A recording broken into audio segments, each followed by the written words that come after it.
prosesnya itu Rasulullah setelah dikepung oleh orang kafir Quraisy, Rasulullah mau keluar dari rumahnya beliau. Ternyata di depan rumah beliau yaitu sudah berada orang kafir Quraisy. Ada sekitar 11 orang kafir Quraisy yang sudah siap untuk membunuh Rasulullah SAW. Akhirnya Rasulullah memanggil sahabatnya yaitu Sayyidina Ali, ya. Akhirnya Sayyidina Ali pun datang dan Sayyidina Ali diperintahkan oleh Rasulullah untuk tidur di tempat Rasulullah sebagai pengganti tempat tidur Rasulullah SAW. Akhirnya beliau pun tidur dan memakai selimut, artinya kepalanya itu ditutup, ya, kayak orang kedinginan lah, seperti itu. Jadi ditutup, kepalanya ditutup, akhirnya pun tidur beliau. Setelah tidur Rasulullah keluar. Di waktu keluar Rasulullah mendapatkan wahyu dari Allah Subhanahu wa taala yang berada dalam surat Yasin, wa ja'alna min baini aydihim saddaw wa min khalfihim saddaw fa awsaynahum fahum la yubsirun. Dan wahyu itu, apa tuh, ayat itu sering digunakan oleh jemaah-jemaah, ya, atau oleh bapak-bapak, biasanya begitu. Ya, tujuannya apa? Tujuannya kalau keluar malam, ya, tidak diketahui oleh istrinya, gitu lah. Ya, biasanya begitu. Jadi dia dibaca itu. Kenapa manfaatnya ayat tersebut? Di waktu Rasulullah keluar, beliau juga pun mengambil debu. Ternyata dengan wahyu tersebut, ya, penglihatannya orang kafir Quraisy yaitu ditutup oleh Allah, dicabut oleh Allah Subhanahu wa taala, sehingga Rasulullah itu keluar dengan tenang. Rasulullah keluar dengan aman. Maka dari itu Rasulullah memberikan debu. Semua muka-mukanya orang kafir Quraisy, alisnya orang kafir Quraisy itu yaitu dipenuhi dengan debu. Itu betul ya Allah. Setelah dipenuhi dengan debu, akhirnya orang kafir Quraisy itu merasa malu, merasa dimalukan oleh Rasulullah, merasa diejek oleh Rasulullah, merasa dihina oleh Rasulullah SAW. Akhirnya Rasulullah keluar menuju ke rumah Sayyidina Abu Bakar. Tiba di rumah Sayyidina Abu Bakar, diketahuilah oleh orang kafir Quraisy yang lain yang tidak ikut serta untuk pembunuhan Rasulullah. Akhirnya didatangilah rumah Rasulullah. Ternyata orang kafir Quraisy itu masih berdiri. Dia tegak di situ. Dia siap untuk membunuh Rasulullah SAW. Lalu ditanya oleh temannya, wahai Quraisy, apa yang kamu jaga? Muhammad itu sudah tidak ada, sudah keluar. Saya melihat Rasulullah itu keluar menuju ke rumah Sayyidina Abu Bakar As-Siddiq. Tentu penasaran, ya, yang 11 orang kafir Quraisy itu tentu penasaran, masa Rasulullah itu keluar? Tidak mungkin mau lewat mana, orang pintunya Rasulullah hanya satu, tidak punya pintu untuk keluar ke belakang ataupun ke samping. Pintunya Rasulullah cuma satu. Akhirnya dimasukilah rumah Rasulullah. Setelah masuk ke dalam rumah Rasulullah, maka benarlah yang meninggal, apa itu, yang tidur, yaitu bukan Rasulullah. Ternyata yang tidur adalah Sayyidina Ali. Tidak waktu Allah, ya. Akhirnya Sayyidina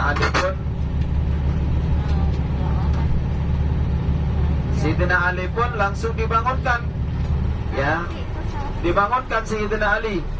Tetapi apa kata Allah Subhanahu wa taala dalam Al-Qur'an? Wa makaru wa makarullah wallahu khairun makirin. Jadi sebaik-baik tipu dayanya orang kafir Quraisy, maka Allah akan mengadakan tipu daya, ya, kepada orang kafir Quraisy tersebut, yaitu lebih baik daripada tipu dayanya orang kafir Quraisy. Orang kafir Quraisy mengadakan tipu daya untuk membunuh Rasulullah, tetapi Allah punya rencana lain, sehingga Sayyidina Ali pun tidur.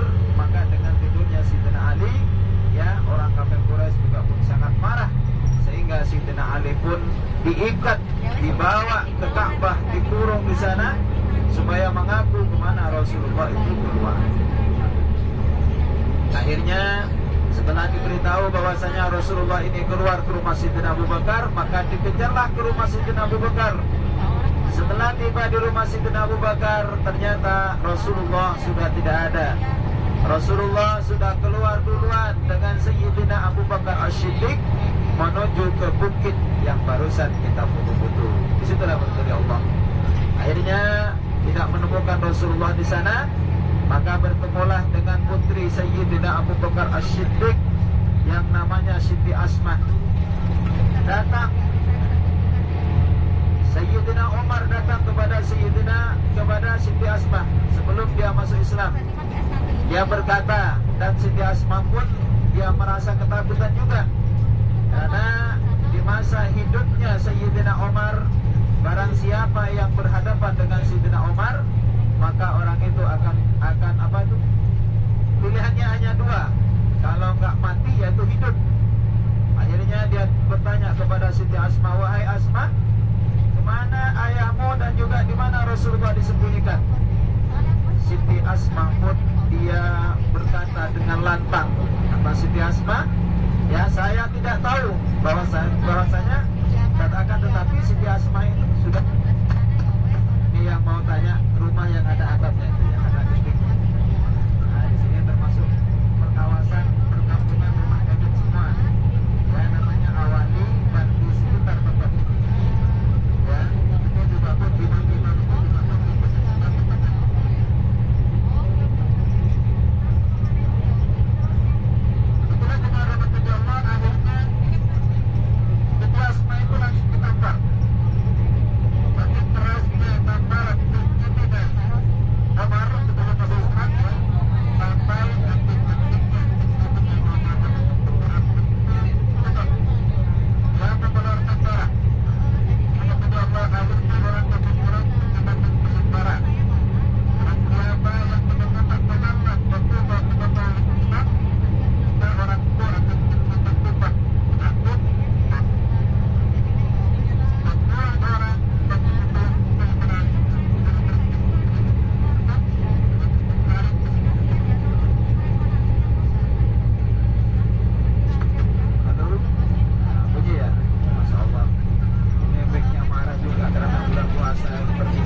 untuk menemukan Rasulullah SAW. Bahkan ada beberapa orang kafir Quraisy yang sampai ke atas bukit tersebut. Setelah sampai ke atas bukit, di situ menemukan sebuah gua yang sangat kecil, yang isinya hanya 2 orang saja di atas bukit tersebut. Akhirnya dia menemukan gua tersebut, dia ingin masuk.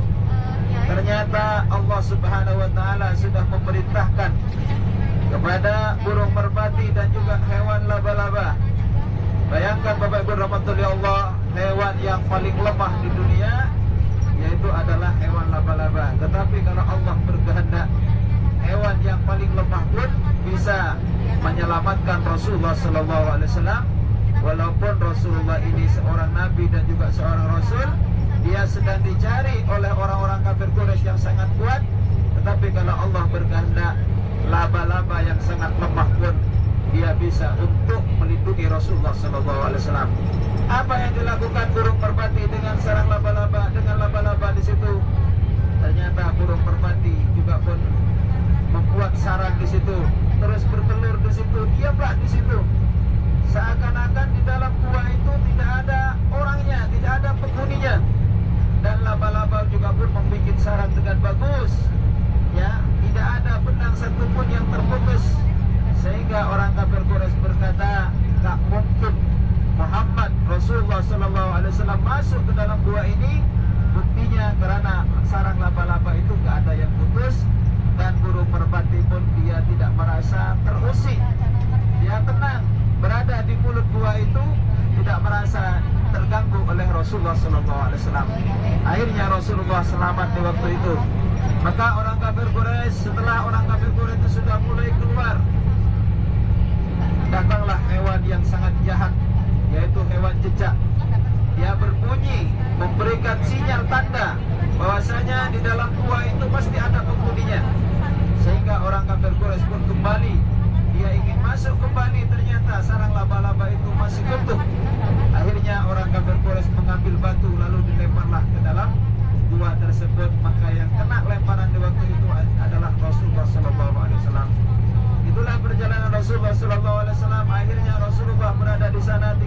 malam.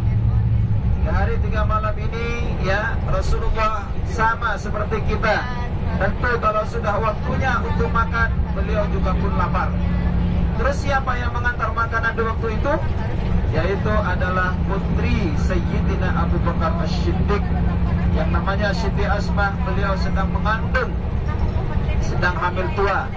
Dia berani untuk menginjakkan kakinya, untuk naik, untuk mendaki bukit-bukit tersebut yang jaraknya cukup jauh. Kalau bapak ibu yang naik ya mungkin 2 jam itu baru nyampe ke atas bukit tersebut.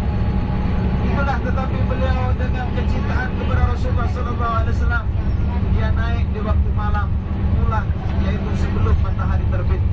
Tujuannya apa? Tujuannya takut diketahui, supaya tidak diketahui oleh orang kafir Quraisy bahwasanya Siti Asmah itu sedang mengantar makanan, yaitu ke atas bukit tersebut. Akhirnya Rasulullah berada di sana. Setelah Rasulullah berada di bukit di atas sana, tentu di bukit itu, karena bukit itu atau tempat gua ini merupakan gua yang tidak pernah satupun ada di dalam gua itu masuk dalam gua itu. Ternyata di dalam gua itu banyak sekali kotoran-kotoran, banyak sekali sampah-sampah, banyak sekali dedaunan ataupun rentingan dan sebagainya. Maka sebelum Rasulullah masuk, Sayyidina Abu Bakar sebagai jaminan dia masuk terlebih dahulu. Lalu disapulah oleh Sayyidina Abu Bakar As-Siddiq. Setelah disapu Bapak Rahmatullahi Allah, maka disitulah terlihat banyak sekali lubang-lubang di sekitar celah-celahnya batu tersebut. Lalu Sayyidina Abu Bakar mengambil selendangnya, lalu menyobeknya Sayyidina Abu Bakar As-Siddiq untuk menyumbat lubang-lubang tersebut. Maka tersisalah 2 lubang yang tidak disumbat oleh Sayyidina Abu Bakar, maka disumbatlah dengan kedua kakinya. Setelah disumbat dengan kedua kakinya, Rasulullah masuk, tentu dengan perjalanan yang sangat melelahkan dari kota Mekah menuju ke gua tersebut yang jaraknya cukup jauh, sekitar 5 ataupun 6 kilo dari tempat Rasulullah SAW. Lalu mendaki bukit lagi sampai ke atas yang kalau kita naiknya, yang arahnya ataupun waktunya mungkin 1 jam atau 2 jam baru nyampe ke atas bukit tersebut. Tentu Rasulullah akan kelelahan dan sebagainya. Maka terlelaplah Rasulullah, tertidurlah Rasulullah di pangkuan Sayyidina Abu Bakar. Maka disitulah kaki Sayyidina Abu Bakar disengat atau digigit oleh hewan yang berbisa. Ada yang mengatakan hewan itu adalah ular. Setelah digigit Bapak Rahmatullahi Allah, tentu Sayyidina Abu Bakar itu merasa kesakitan yang sangat luar biasa. Akhirnya Sayyidina Abu Bakar itu tidak bisa menggerakkan kakinya. Kakinya tidak digerakkan oleh Sayyidina Abu Bakar. Kenapa? Karena kata Sayyidina Abu Bakar, kalau kaki saya ini digerakkan, maka Rasulullah yang sedang tertidur lelap seperti itu, dia akan terbangun dari tidurnya. Akhirnya Sayyidina Abu Bakar itu menahannya dengan kesakitan yang sangat luar biasa. Maka Sayyidina Abu Bakar mengeluarkan air mata, jatuhlah ke muka Rasulullah SAW. Setelah tumpah ke muka Rasulullah, tentu Rasulullah akan bangun. Setelah bangun Rasulullah SAW, ya dia berkata kepada Sayyidina Abu Bakar, pada waktu malam gelap matahari, tidak ada penerang apapun di waktu itu. Akhirnya Rasulullah berkata, wahai Abu Bakar, ini kenapa kok ada air yang jatuh? Apa yang terjadi kepadamu wahai Abu Bakar? Kata Sayyidina Abu Bakar, ya Rasulullah, di kakiku ini ya Rasulullah ada hewan yang menggigitnya ya Rasulullah SAW. Akhirnya Sayyidina Abu Bakar pun, Rasulullah SAW pun ya dilihat oleh Rasulullah, lalu diludahi oleh Rasulullah SAW, sehingga rasa sakitnya Sayyidina Abu Bakar pun hilang di waktu itu. Maka disitulah Rasulullah SAW terbangun. Akhirnya apa yang telah terjadi Bapak Rahmatullahi Allah, ternyata hewan ular tersebut dia bertapa di sana sampai bertahun-tahun, sampai beratus-ratus tahun, berdoa kepada Allah, ya Allah jangan matikan aku sampai aku melihat Nabi yang terakhir. Ternyata hewan pun sudah tahu bahwasanya di situ tempat itu akan ditempati Rasulullah, akan dijadikan tempat Rasulullah berteduh ya untuk hijrah ke kota Madinatul Munawwarah. Itulah Bapak Allah. Maka dengan kakinya Sayyidina Abu Bakar tertutup, ya, maka kaki Sayyidina Abu Bakar itu sudah digigit. Setelah digigit, maka ular itu juga pun melihatnya Rasulullah SAW. Setelah melihat wajah Rasulullah, maka ular itu juga pun mati. Itulah kasih sayang ular ataupun hewan seperti burung merpati ataupun laba-laba, ya, juga pun ikut serta untuk menjaga Rasulullah SAW, untuk menjaga Islam, supaya agama Islam ini juga pun sampai ke negeri-negeri kita, yaitu ke negeri Indonesia ataupun negeri-negeri yang lainnya. Bapak Ibu jemaah rahmatullahi Allah, tentu sejarah itu sangat panjang sekali, karena kita sudah memasuki Arafah. Inilah yang disebut Arafah, Bapak Ibu rahmatullahi Allah. Tempat ini jemaah haji pada tanggal 9 Dzulhijjah, yaitu akan melakukan wukuf di sini. Dan di sini juga pun banyak sekali jemaah-jemaah reguler, ya, yang wukuf juga pun sekitar sini, Bapak Ibu rahmatullahi Allah. Dan alhamdulillah di Arafah ini sudah dipadati dengan pepohonan-pepohonan yang sangat hijau, pepohonan-pepohonan yang bagus. Bahkan di sini ini ada pohon yang disebut dengan pohon Soekarno. Ya, pohon Soekarno ini adalah pohon mimba. Dulu katanya itu di zamannya Presiden Soekarno, ya, dia datang ke sini, dia melihat kondisi Arafah. Karena jemaah Indonesia itu mungkin setiap tahun itu makin bertambah dan sebagainya, dia harus membutuhkan tenda dan seterusnya. Maka pemerintah Soekarno berinisiatif untuk membawa pohon dari Indonesia, lalu ditanamlah di sini. Akhirnya pohon itu tumbuh dengan subur, sehingga sampai sekarang pohon itu tetap ditanam, diabadikan oleh pemerintah Saudi. Tapi pemerintah Saudi pun sekarang sudah menambah dengan pepohonan-pepohonan yang lain, ya, yang sangat hijau dan juga daunnya juga pun yang sangat lebat, ya. Tujuannya untuk memberikan kenyamanan, ya, kepada jemaah-jemaah haji pada musim haji. Ini tenda-tendanya itu sebelah kanan itu sudah mulai ada juga.